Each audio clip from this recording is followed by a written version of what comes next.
নমস্কার বন্ধুরা, চন্দ্র রান্নাঘরে স্বাগত।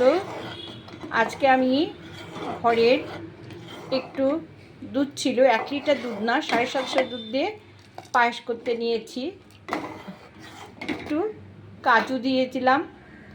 এখন দেখুন এই যে পায়েসটা ঘন হয়েছে, এইরকমই রাখতে হবে।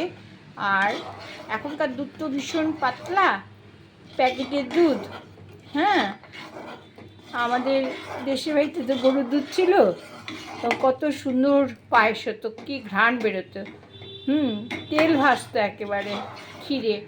এখন তো এই রকম আমাদের প্যাকেটের দুধ দিয়ে এরকম পায়েস সেই গাঢ় হতেই চায় না।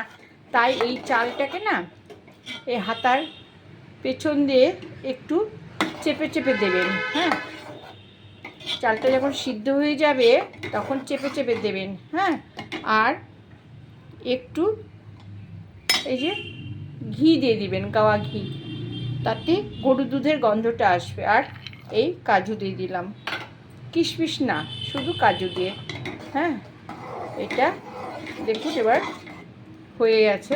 ঠিক এটা ঠান্ডা হলেই জমে যাবে। হ্যাঁ, আচ্ছা, আমি সার্ভ করে আপনাদের দেখাবো।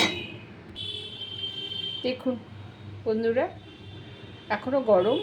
হ্যাঁ, কাজু কিশমিশ এরকম যত ঠান্ডা হবে তত জমে যাবে। হ্যাঁ, ঠিক এইরকম।